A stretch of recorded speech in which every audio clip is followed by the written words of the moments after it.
हाय viewers, जैसा कि आपको मालूम है हरफन एमटीवी आपके लिए दुबई यूएई में बिज़नेस और वीज़ा के हवाले से जो भी रिक्वायरमेंट या डॉक्यूमेंटेशन या तफासिल है वो बयान कर रहा है।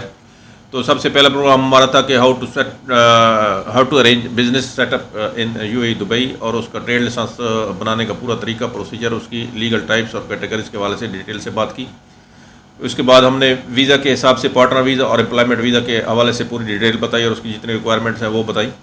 तो अगर जिन्होंने वो प्रोग्राम नहीं देखे तो वो ज़रूर सब्सक्राइब कर लें हमारे चैनल को और वो प्रोग्राम आप देखें। और आइंदा भी हम जो प्रोग्राम करेंगे ट्रेड लाइसेंस और वीज़ा के हवाले से, जो लोग यूएई में बिज़नेस कर रहे हैं या एम्प्लॉइज़ हैं या इन फ्यूचर वो आना चाह रहे हैं, तो उनके लिए ये चैनल जो है बहुत ही मुफीद साबित होगा। तो इसलिए आप इसको सब्सक्राइब करके इसकी बेल आइकॉन पे भी आप क्लिक कर दें ताकि आपको हर प्रोग्राम की नोटिफिकेशन आपको मिलती रहे। तो आज जो हमारा प्रोग्राम है वो है फैमिली वीज़ा के हवाले से। तो अगर कोई आदमी यूएई में रह रहा है तो वो अपनी फैमिली को कैसे बुला सकता है, जो उसका वीज़ा जो है वो कैसे निकाल सकता है। सबसे पहले तो है इसकी एलिजिबिलिटी। हम इसकी एलिजिबिलिटी बयान करेंगे कि कौन कौन पर्सनल हैं जो अपनी फैमिली को बुलाने के लिए अहल है या एलिजिबल है। इसमें एक तो आ गया कंपनी के पार्टनर या इन्वेस्टर, वो अपनी कंपनी को बुला सकते हैं और उनके लिए किसी किस्म की फर्दर प्रोफेशन या सैलरी की जो कंडीशन है वो नहीं है, जैसे कि एम्प्लॉइज़ के लिए है। अगर आप एम्प्लॉय हैं मिनिस्ट्री ऑफ लेबर में या फ्री जोन में या गवर्नमेंट या सेमी गवर्नमेंट में, तो आप अपनी फैमिली को बुला सकते हैं। उसके लिए दो मेन कंडीशन है, एक प्रोफेशन की और एक सैलरी लिमिट की, मिनिमम सैलरी कितनी होनी चाहिए। तो प्रोफेशन के हवाले से ये है कि प्रोफेशन आपका एग्जीक्यूटिव होना चाहिए और सैलरी जो है आपकी 3000 plus accommodation provided by company हो, या फिर आपका जो है मिनिमम 4000 सैलरी हो। ये वाइफ और हस्बैंड को एक दूसरे को इस एलिजिबिलिटी पे स्पॉन्सर कर सकते हैं और अपने बच्चों को भी कर सकते हैं। हाँ, बच्चों के हवाले से कुछ थोड़ी सी एक और चीज़ रिक्वायर होगी जो मैं अभी आपको बताता हूँ। तो ये जो मिनिस्ट्री ऑफ लेबर में एम्प्लॉइज़ काम करते हैं उनको अपना लेबर कॉन्ट्रैक्ट सबमिट करना पड़ेगा। ओरिजिनल लेबर कॉन्ट्रैक्ट में आपको मालूम है प्रोफेशन और सैलरी की डिटेल पूरी मौजूद होती है। और जो फ्री जोन के अपना मुलाजमीन या गवर्नमेंट या सेमी गवर्नमेंट के जो स्टाफ है उनको अपनी कंपनी से लेटर हेड पे सर्टिफिकेट चाहिए होगा सैलरी का और उनके प्रोफेशन का जिसमें मेंशन हो। वैसे भी प्रोफेशन तो वीज़े पे भी मेंशन ही होता है। या अगर उनको बैंक स्टेटमेंट भी चाहिए उनकी जहाँ उनकी सैलरी ट्रांसफ़र हो रही है किसी बैंक में, उसकी भी वो कम से कम चाहिए, 2-3 महीने की बैंक स्टेटमेंट चाहिए। कम से कम एक सैलरी उसमें मेंशन होनी चाहिए प्लस कंपनी का सैलरी सर्टिफिकेट। और मिनिस्ट्री ऑफ लेबर के अंडर काम करने वालों को तो सिंपली वो बैंक स्टेटमेंट या किसी चीज़ की ज़रूरत नहीं है, वो लेबर कॉन्ट्रैक्ट ही साथ लग जाता है जो जिसमें प्रोफेशन और सैलरी मेंशन होती है। अच्छा, यहाँ एक बात आप नोट कर लें कि अगर सैलरी बेसिक रिक्वायरमेंट तो 3 प्लस अकोमोडेशन या 4000 है, लेकिन साथ में प्रोफेशन भी आपको एग्जीक्यूटिव चाहिए। अगर आपका वीज़ा अनस्किल्ड है, यानी आपका क्लर्क या ड्राइवर या ऑफिस असिस्टेंट का है, सैलरी अगर आपकी उसमें 20,000 भी है तो फिर भी वो आप फैमिली के लिए एलिजिबल नहीं है। हाँ, कोरोना की वजह से ये जो कंडीशन है, कुछ गवर्नमेंट ने टर्म कंडीशन कुछ वेव की हुई है क्योंकि लोगों की जॉब चली गई हैं और उनको प्रॉपर प्रोफेशन की जॉब नहीं मिली, या कुछ कंपनी ने सैलरी कम कर दी और उनकी फैमिली ऑलरेडी इधर है, दुबई में है। कोई कैंसल्ड वीज़े पे आदमी फिर है, उसकी फैमिली का वीज़ा होल्ड है, वो यहाँ पे है, या कोई विजिट पे उसकी फैमिली आई हुई है और यहाँ कोरोना की वजह से वो लोग फंस गए हैं, तो उनको लिए ये टर्म एंड कंडीशन गवर्नमेंट ने थोड़ी सी वेव की हुई है।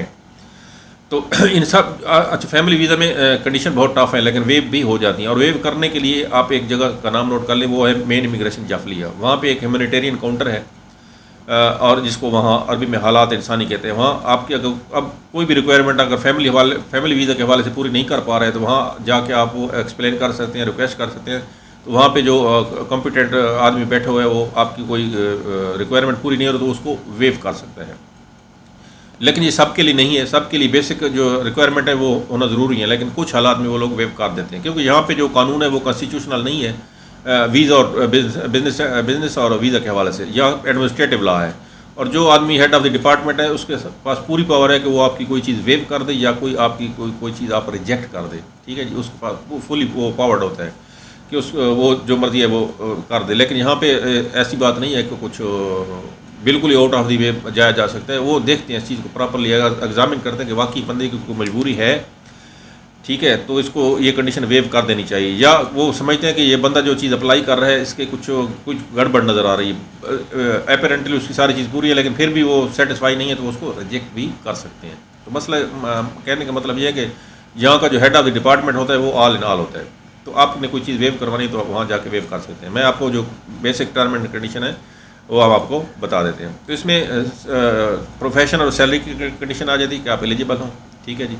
उसके बाद आ जाती है कि आपके पास टेनेंसी कॉन्ट्रैक्ट होना चाहिए, आप कहाँ रह रहे हैं, या तो आप की प्रॉपर्टी ओन्ड है, आप उसके मालिक हैं, तो उसके साथ को आपको जो है ओनरशिप सर्टिफिकेट लगाना पड़ेगा, ठीक है जी। या अगर आप रेंटेड उस पर रह रहे हैं, आपने रेंट आउट किया हुआ है कोई चीज़, रेंट पे ली हुई है, तो उसके दुबई में उसको इजारी बोलते हैं, टेनेंसी कॉन्ट्रैक्ट उसको दुबई में इजारी बोलते हैं। तो वो आपके पास अगर आप वाइफ हस्बैंड का निकाल रहे हैं या हस्बैंड वाइफ का वीज़ा निकाल रहे हैं, तो उसके लिए स्टूडियो फ्लैट भी चल जाता है, स्टूडियो फ्लैट की इजारी जो है वो उस पर चल जाएगी। लेकिन अगर साथ में बच्चे भी आपके हैं, उनको भी स्पॉन्सर कर रहे हैं, तो उसके लिए फिर 1 बेडरूम हॉल की रिक्वायरमेंट है। अगर आप पेरेंट्स या जो सेकंड ब्लड ग्रुप रिलेटिव है, जैसा कि सिस्टर है आपकी, या आपके मदर इन लॉ या फादर इन लॉ है, उनको स्पॉन्सर कर रहे हैं, या आपके पेरेंट्स हैं, उसके लिए फिर 2 बेडरूम हॉल की कंडीशन है कि वो इजारी होनी चाहिए, जिसमें ये प्रूफ हो कि आप 2 बेडरूम हॉल आपने रेंट आउट किया लिया हुआ है, ठीक है जी।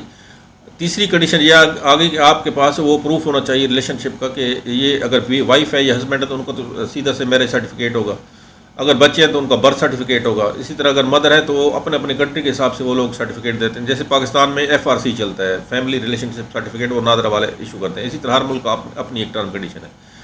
अच्छा, बाकी जो आपके जो सेकंड ब्लड रिलेटिव है, जैसे आपकी कोई सिस्टर है, उसको भी आप वीज़ा निकाल के दे सकते हैं। उसके लिए भी कोई ना कोई फैमिली रिलेशनशिप कोई प्रूफ चाहिए। इसी तरह मदर इन लॉ वो भी मैरिज सर्टिफिकेट साथ अटैच करके आप लगा सकते हैं। अच्छा, जो डॉक्यूमेंट है उनकी रिक्वायरमेंट ऐसी है कि वो अटेस्टेड होना चाहिए। एक तो आपके होम कंट्री से, जो वहाँ की UAE एम्बेसी आप या कंसुलेट है आपके होम कंट्री में, वहाँ से पेपर अटेस्ट हो, और फिर यहाँ के जो फॉरेन ऑफिस है दुबई का, यहाँ से काउंटर सिग्नेचर होना चाहिए उनके ऊपर, फिर वो एक्सेप्ट होते हैं।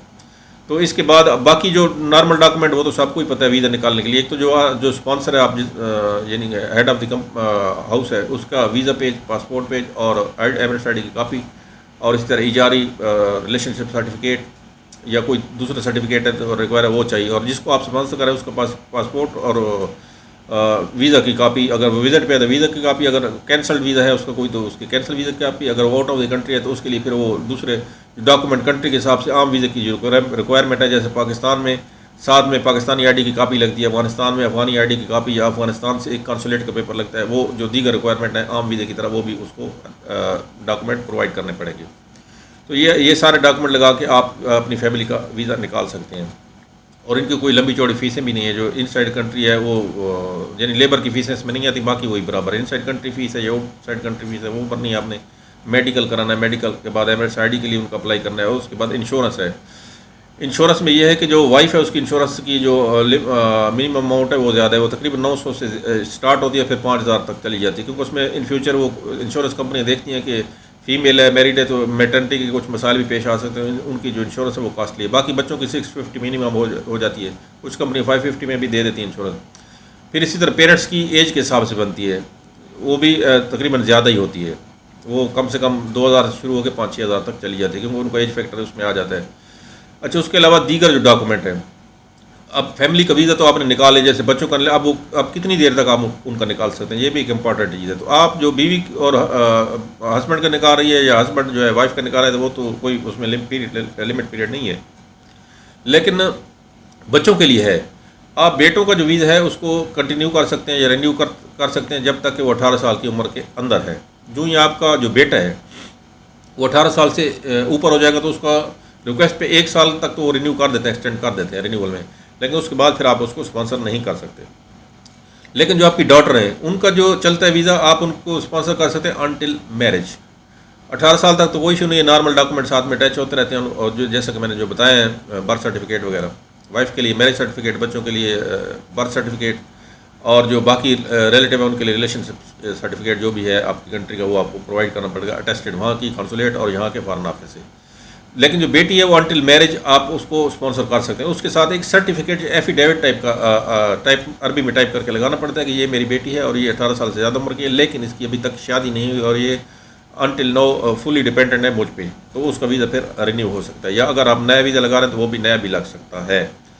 और इस तरह अगर आप सिस्टर को करना चाह रहे हैं, स्पॉन्सर कर रहे हैं, तो सिस्टर के लिए भी आपका एफिडेविट लगेगा कि ये मेरी सिस्टर है और ये फुली मुझ पे डिपेंडेंट है, इसका और अपने कंट्री में ये यहाँ पे कोई सहारा नहीं है, तो इसलिए इसको मैं स्पॉन्सर करना चाहता हूँ, तो वो भी हो जाता है। पेरेंट्स का तो वैसे नॉर्मल हो जाता है, उसकी बाकी जो टर्म कंडीशन है, सैलरी वगैरह की मैंने बता दी है।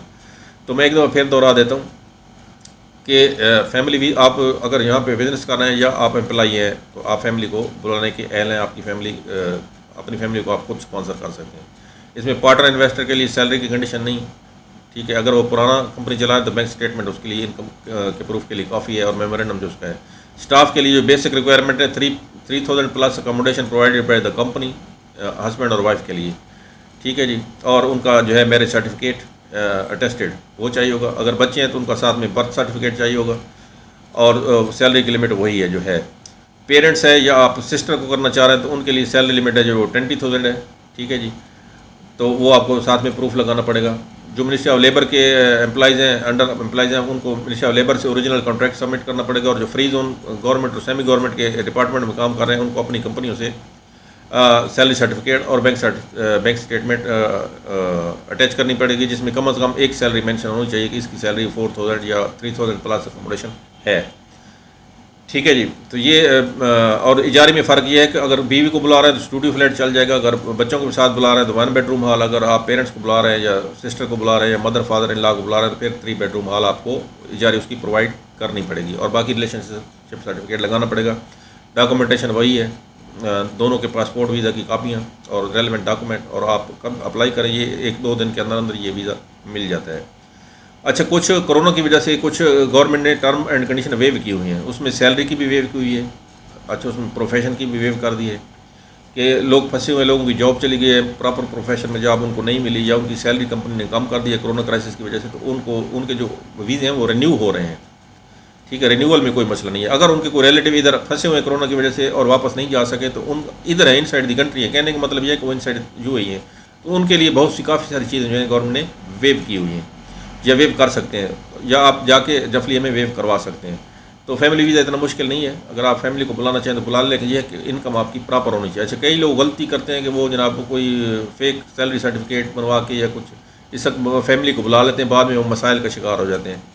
और फैमिली का वीज़ा जब तक कैंसिल नहीं होता उनका वीज़ा भी कैंसिल नहीं होता, और वो दोनों एक दूसरे के साथ वीज़ा अटैच होते हैं और दोनों मसाइल का शिकार हो जाते हैं। तो आप कभी भी, आपकी अगर इनकम पूरी है, आप प्रॉपर अफोर्ड कर सकते हैं, तो आप फैमिली को यहाँ बुलाएं, बीवी बच्चों को या पेरेंट्स को या सिस्टर वगैरह को, नहीं तो आप कभी भी नहीं ना बुलाएं। आप खुद टाइम टू टाइम अपनी कंट्री जाएं और उनसे आप मेल मिलाप रखें।